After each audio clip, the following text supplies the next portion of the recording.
डेलिसे की वालिदा ने वजाहत करते हुए कहा, आपके वालिद को काम तलाश करना चाहिए ताकि हम आपके दादा दादी और आपकी आंटी की कफालत के लिए रकम भेज सकें।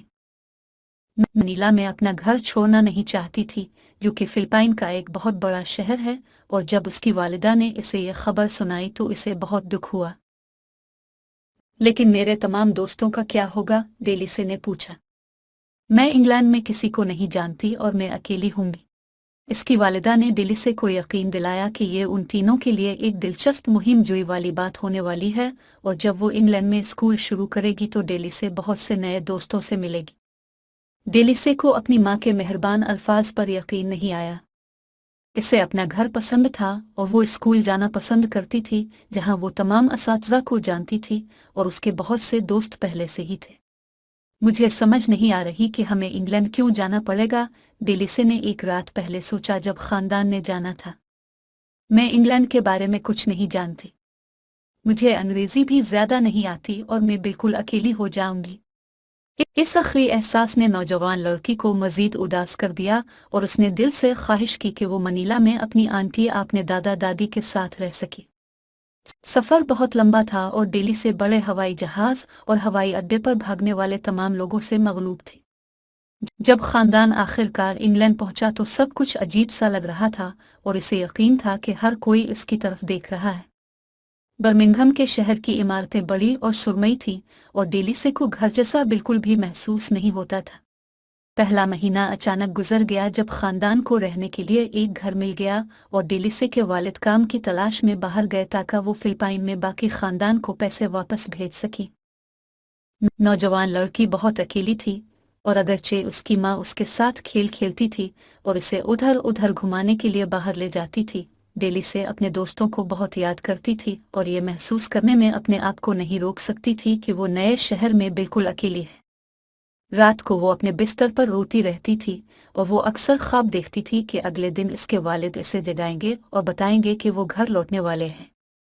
लेकिन हर सुबह डेली से बेदार हुई और इसे एहसास होता कि शायद वो फिर कभी घर वापस नहीं जाएगी। एक सुबह जब वो दूध के साथ अनाज का अजीब सा नाश्ता खा रही थी कि सीनांगिक के इसके मामूल के नाश्ते की तरह कुछ भी नहीं जो मज़ेदार अंडों से बने चावल थे, डेलिसे को मालूम हुआ कि वो स्कूल जाने वाली है। इसकी माँ ने कहा, ये आपके लिए घर से बाहर निकलना और नए दोस्तों से मिलना बहुत अच्छा होगा। लेकिन डेलिसे ये खबर सुनकर खुश नहीं हुई। इसे घर वापसी पर अपने दोस्तों की याद आती थी और अगरचे वो घर से ज्यादा बाहर निकलना चाहती थी, लेकिन वो स्कूल जाने से डरती थी क्योंकि वो किसी को नहीं जानती थी। डेलिसे ने बहुत सारे बच्चों को देखा था जब उसने और उसकी वालिदा ने बर्मिंघम शहर की सैर की थी, लेकिन किसी ने भी इससे बात नहीं की थी और वो ज्यादा अंग्रेजी नहीं बोलती थी जिसके बारे में इसे मालूम था कि उसे स्कूल में मुश्किल पेश आएगी। डेलिसे ने बहाना करने की कोशिश की, उसे बुखार है और वो स्कूल के लिए बहुत बीमार है, लेकिन इसकी माँ हमेशा बता सकती थी कि डेलिसे कब ड्रामा कर रही थी और इसलिए उसे कपड़े पहनने और अपना नाश्ता करने पर मजबूर किया गया। डेलिसे और उसकी माँ स्कूल के दरवाजे तक हाथ में हाथ डालकर चलती रहीं, जहाँ उनकी मुलाकात मिसेज मरी नामी एक उस्तानी से हुई। उस्तानी बहुत मिलनसार थी और उसने डेलिसे का स्कूल में खैरमकदम किया और उसकी वालिदा को बताया कि वो 3 बजे दोबारा आकर अपनी बेटी को वापस ले सकती है। अंदाज में गुजरी जब डेलिसे का तारुफ मजीद असातिज़ा और बहुत सारे बच्चों से हुआ जिन्होंने मुस्कराकर हेलो कहा। डेलिसे को बहुत कुछ समझ नहीं आया कि इससे क्या कहा गया, लेकिन यह समझाया गया कि दोपहर को वो दूसरे बच्चों के साथ एक खुसूसी क्लास में जाएगी जो पूरी दुनिया से इंग्लैंड मुंतकिल हुए थे। जब डेली दोपहर को क्लासरूम में पहुंची तो उसने दरवाज़ा खटखटाया और अंदर चली गई। अजनबियों से मिलने के इतने लंबे दिन से वो बहुत नर्वस थी और बहुत थक भी गई थी।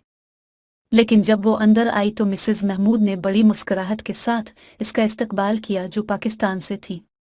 दोस्ताना बने चावल थे ने कहा, दिल्ली से अंदर आओ, आज हम एक किताब पढ़ रहे हैं जिसका नाम प्यास इन बूट्स है और बाद में हम कुछ गेम्स खेलेंगे और पेंटिंग करेंगे। नौजवान लड़की ने देखा रूम में मौजूद तमाम बच्चे एक दूसरे से बहुत मुख्तलिफ थे। एक लड़का जिम्बाब्वे से और 2 लड़कियां पोलैंड से थीं। अल्बानिया की एक बड़ी लड़की थी और एक लड़का जो डेलिसे से भी छोटा था जिसने कहा कि वो ईरान से है। और उससे हैरान करने की बात यह है कि क्लास रूम के पिछले हिस्से में प्यास इन बूट्स की एक कापी हाथ में पकड़े कालिया नामी एक नौजवान लड़की बैठी थी जो कि फिलिपाइन की थी। यह मेरे पास बैठो, कालिया ने कहा, जो डेलिसी की तरह हैरान थी। दोनों लड़कियां फौरी दोस्त बन गईं क्योंकि कालिया ने प्यास इन बूट्स की कहानी के बारे में और बताया कि उन्होंने मिसेस महमूद के साथ अपनी इंग्लिश को कैसे बेहतर बनाना सीखा, जो पूरी दुनिया की बेहतरीन टीचर थी। इस दोपहर डेलिसे ने क्लास में हर एक बच्चे से बात की और अगरचे वो हर दफ़ा ये नहीं समझ पाती थी कि वो क्या कह रहे हैं, लेकिन वो एक बात यकीनी तौर पर जानती थी, तमाम बच्चे नई जिंदगी शुरू करने के लिए इंग्लैंड आए थे और अगरचे कभी कभी किसी नई जगह पर होना खौफनाक होता था जहां अब ज़बान नहीं बोलते थे, वहां हमेशा कोई ना कोई आसपास होता जो मदद करता।